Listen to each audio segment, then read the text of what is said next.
मैं जीना चाहती हूँ, मुझे मत मारो, मेरे सपने हैं, मेरे कुछ अपने हैं। बहुत कुछ जिंदगी में अभी करना बाकी है, मेरी जिंदगी को यूं आम ना कर, मेरी जिंदगी को यूं तबाह ना कर। ये चंद अल्फाज उस वक्त होंगे जब वो महिला डॉक्टर अपनी जान की भीख मांग रही होगी और यूं चीख रही होगी, जिसे ना तो वहां कोई सुनने वाला था और ना ही कोई उसकी मदद करने वाला था। लेकिन सामने खड़ा दरिंदा जो पूरी तरीके से हबस की आड़ में उसका दुष्कर्म करता गया और फिर उसके बाद उसकी आंखों में, जरा सोच करके देखिए, शीशे डाले, गर्दन की हड्डी तोड़ी, प्राइवेट पार्ट को चोटिल किया और किस बेदर्दी से उस महिला डॉक्टर की उसने कत्ल कर दी। अपराध होते हैं, अपराधों को लेकर के तमाम बड़ी बड़ी चीजें सामने आती रहती है, लेकिन उसके बाद ये आरोपी क्या कहता है? मुझे माफ कर दो, मुझे फांसी दे दो। क्या वाकई इस गुनाह की सजा फांसी होनी चाहिए? क्या वाकई किसी की जान ले लेना इतना आसान है? पहले तो उसके साथ इतनी बेदर्दी करो और फिर उसको इस तरीके से मार डालो। हैरानी होती है। लेकिन सवाल यह है कि आज देश भर में हम देख रहे हैं जुर्म महिलाओं के साथ होते हैं, जुर्म के खिलाफ आवाज़ उठती है, कैंडल मार्च होते हैं, बड़े बड़े प्रोटेस्ट होते हैं, लेकिन उसके बाद भी सबसे बड़ी बात तो ये है कि ठीक 2012 में जो निर्भया कांड हुआ था, उसके बाद आज हमें फिर एक और निर्भया मिल गई है। लेकिन सवाल है कि आखिर ये कब तक ऐसे चलता रहेगा? बीते दिन हमने डॉक्टर्स का प्रोटेस्ट भी कवर किया। डॉक्टर्स जिस तरीके से लगातार मांग कर रहे थे, और ये मांग सिर्फ उस डॉक्टर महिला के लिए नहीं थी, ये मांग उस ट्रेनी डॉक्टर के साथ ही साथ उन तमाम डॉक्टर महिलाओं के लिए थी जो रातों रात, यानी कि 36 घंटे आप सबकी, हम सबकी सेवाओं के लिए खड़ी रहती है, हम सबकी जान बचाने के लिए खड़ी रहती हैं। लेकिन उनकी सुरक्षा कहाँ है? उनकी सुरक्षा पर सवाल है और इसी को लेकर के वो लगातार सवाल कर रही हैं कि जब हम 36 घंटे ऑन ड्यूटी रहते हैं तो हमारी सुरक्षा भी हम कैसे माने कि हम सेफ हैं, जब एक ट्रेनी डॉक्टर अपने कैंपस में नहीं सेफ है? किस तरीके से कन्वेंशन हॉल में उसके साथ जो बेदर्दी होती है, यकीनन वो घटना को सुन करके रोंगटे खड़े हो जाते हैं। लेकिन आज मेरा सवाल ये नहीं रहेगा कि उस कन्वेंशन रूम में क्या हुआ, आज मेरा सवाल ये नहीं रहेगा कि उस पर किन अपराधों पर मामले दर्ज हुए, आज मेरा सवाल ये नहीं रहेगा कि आखिर इस पर क्या केस दर्ज होना चाहिए, आखिर इस अपराधी को क्या सजा मिलनी चाहिए। लेकिन आज मेरा सवाल आप सबसे है, और तमाम जिस तरीके से मीडिया रिपोर्ट्स में आपने देखा, इस खबरों को सुना, उस बीच में मेरा आप सबसे सवाल यही है कि आखिर ये दरिंदे क्यों पनपते हैं? ये दरिंदे क्या केवल मानसिकता ही इनकी एक बड़ा कारण बनती है, या इसके पीछे की वजह कुछ और है? तो आपको समझाते हैं। दरअसल केवल ये मानसिकता का खेल नहीं है। अपराधी के पास से क्या मिला था? एक फोन, और उस फोन में क्या थे? Porn video. ये पॉर्न वीडियो कहने को तो बहुत छोटा सा शब्द है, लेकिन किस तरीके से ये एक दरिंदे को पैदा करता है, उस पर सवाल खड़े करता है। ये किस तरीके से चीज़ों को अपराधों की श्रेणी में ले जाता है, उस पर सवाल खड़े करता है। आज हम जगह जगह देख रहे हैं उस महिला डॉक्टर को लेकर के रैप बोला जा रहा है, उसके साथ में जो हुआ उसको लेकर के दुख जताया जा रहा है, लेकिन वो डॉक्टर महिला मेरी नज़रों में एक मिसाल है। वो डॉक्टर महिला मिसाल इसलिए है क्योंकि उसने आज एक बार फिर से बताया है कि समाज में किस तरीके के दरिंदे पैदा हो रहे हैं और उनको रोकने की जरूरत क्यों है। वो डॉक्टर महिला मिसाल इसलिए है कि उसने बताया कि आज अगर भले ही मैं दूसरी निर्भया बन गई हूं, तो देश को अभी भी समझ जाना चाहिए, संभल जाना चाहिए कि देश में तीसरी निर्भया आप में से या हम में से कोई ना बने।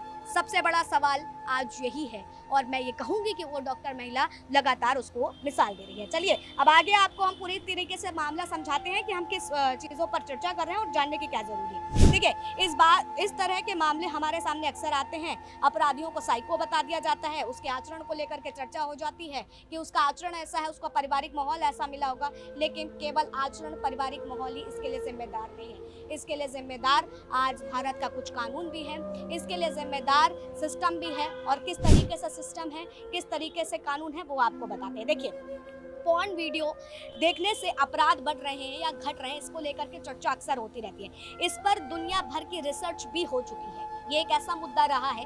लेकिन आपको हैरानी होगी, कई लोग ये मानते हैं कि पॉर्न वीडियो आसानी से इंटरनेट पर जो उपलब्ध होता है, जिससे ये रेप के दुष्कर्म के आंकड़े बढ़ रहे हैं, और यकीनन ये बात सही भी है। लेकिन जब हम सर्च इंजन गूगल की 2021 की रिपोर्ट देखते हैं, अभी मैं आपको 2021 की बता रही हूँ, 2022 और 2024 में किस तरीके से आंकड़ा बढ़ रहा होगा इसको आप खुद समझ सकते हैं। उस दौरान ये तीसरे स्थान पर था, मतलब कि भारत में सबसे तीसरे स्थान पर आता है कि जहां पर व्यक्ति पॉर्न वीडियो को देखता है। हालांकि जब यहाँ पर इतनी पाबंदी है, बंद हो चुके हैं।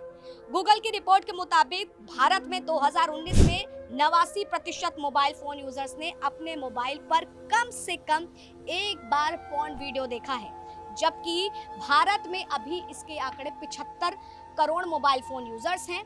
ये 2019-21 के आंकड़े आपको बता रहे हैं। जब 2017 से 2018 के बीच भारत में पॉर्न देखने वालों की दर 75% थी, जो अब बढ़ करके कितनी पहुंच गई होगी उसका अंदाजा भी आप खुद लगा सकते हैं। बताया ये भी जाता है इस रिपोर्ट में कि छोटे शहरों के लोग काफी ज्यादा पॉर्न वीडियो देखते हैं। यही वजह रही कि 2018 में, यानी कि 2018 में भारत सरकार ने 850 पॉर्न वीडियो को, उनकी वेबसाइटों को बैन लगा दिया। 29 सितंबर 2022 को भी केंद्र सरकार ने 67 यानी कि 67 वीडियो को इंटरनेट पे उपलब्ध आसानी से जो पाए जा रहे थे उस पर बैन लगाया। लेकिन अब ये लोग कहां से पॉर्न वीडियो पा रहे हैं उस पर आप जरा चर्चा कर लीजिए, उसको समझिए। इसके वीडियो पॉर्न वीडियो पर इंटरनेट पर आसानी से इसलिए उपलब्ध हैं, लोग टेलीग्राम और व्हाट्सएप के जरिए पॉर्न वीडियो को शेयर करते हैं, जबकि एक कानूनी अपराध की दृष्टि से भी आता है। लेकिन इन पूरे मामले को लेकर के जब हमने साइबर सेल के लोगों से बात करी, साइबर अधिकारी से बात करी, तो वो क्या कहते हैं जरा आप उसको सुनिएगा। नमस्ते, हमारा नाम डॉक्टर ध्रुव पंडित है। रिसेंटली अभी एक केस चल रहा है, कोलकाता में रेप केस बाहर आया है। ये रेप केस में जो एक्यूज था उसको पोर्नोग्राफिक का एडिक्शन था।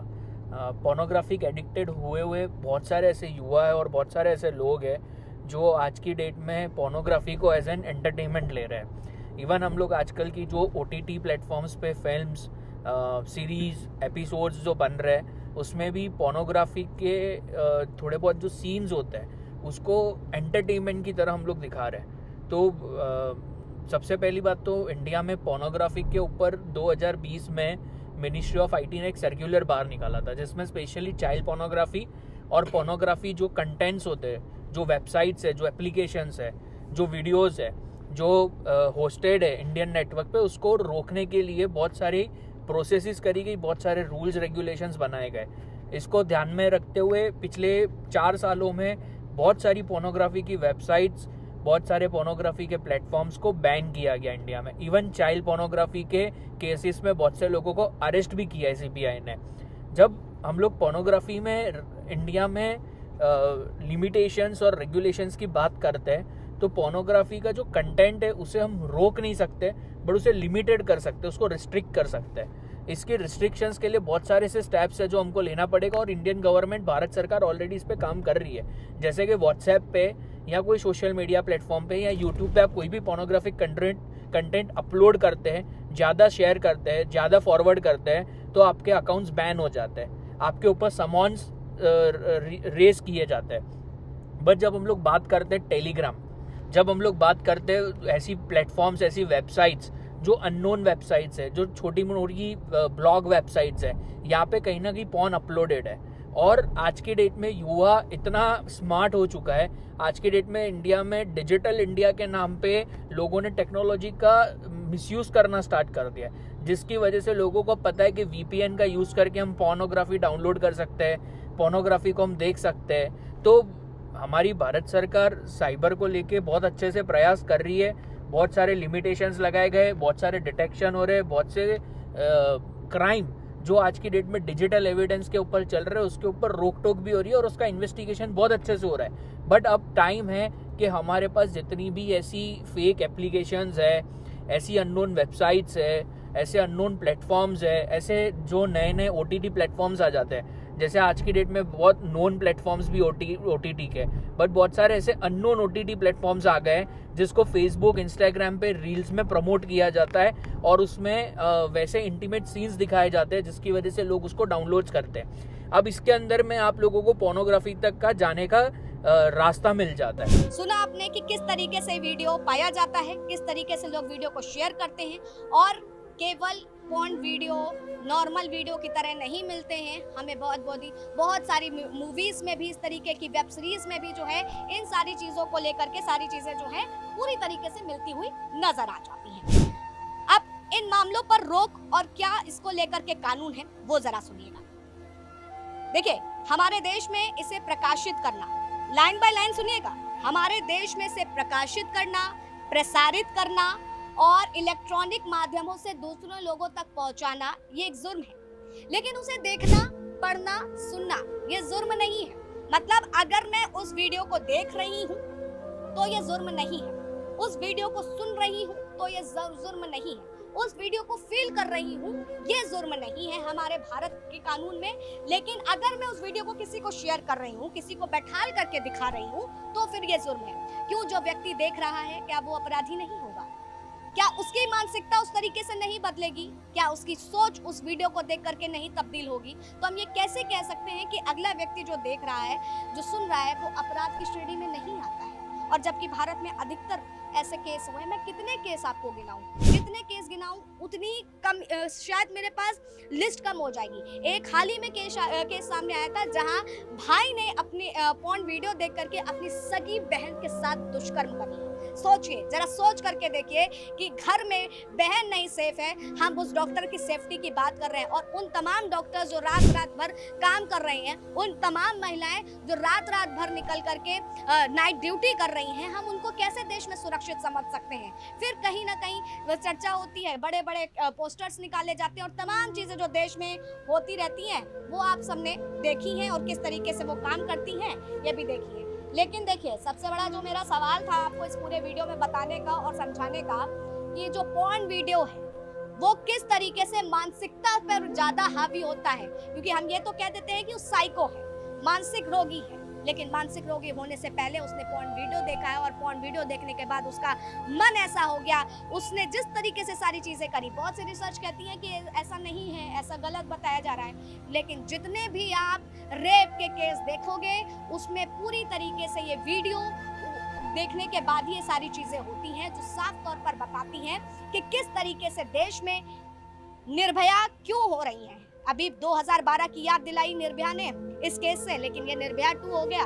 और अगर वाकई ये देश अपने आप को सुरक्षित और अगर वाकई ये देश विकसित अपने आप को कहना चाहता है या महिलाएं सुरक्षित होना चाहती हैं, तो यकीनन इन सारी चीजों पर सिस्टम को भी सोचना होगा और इस कानून को भी सोचना होगा कि आखिर ये कानून जो है वो कहाँ तक सही है। और ये सिस्टम जो वेबसाइट्स बंद कर रही है, लेकिन उसके बाद भी आज हर एक व्यक्ति के फोन में ये पॉर्न वीडियो कैसे पहुंच रहे हैं, कहाँ से पहुंच रहे हैं और क्यों पहुंच रहे हैं। अगर मेरा सवाल गलत है, अगर मेरा चिंता करने का यानी कि अगर मेरा फिक्र करना गलत है उन महिलाओं के लिए और उन बाकी लोगों के लिए जो इस सारी चीज़ों का शिकार होती हैं लेकिन वो बोल नहीं पाती हैं, वो आप कमेंट करके ज़रूर बताइए। और बाकी तमाम जो लोग देख रहे हैं वो भी कमेंट करके बताइए कि आज मेरा ये प्रश्न, आज जो आस्था तिवारी आपसे प्रश्न कर रही है वो कहाँ तक गलत है और यकीनन इस पर रोक लगने के लिए क्या वाकई कानून और सख्त होने चाहिए या फिर नहीं, या वाकई ये जो हो रहा है वो ऐसे ही होते देना चाहिए। फिलहाल तब तक के लिए आप बने रहें News 1 इंडिया पर वीडियो जर्नलिस्ट अनिकेत के साथ आस्था तिवारी।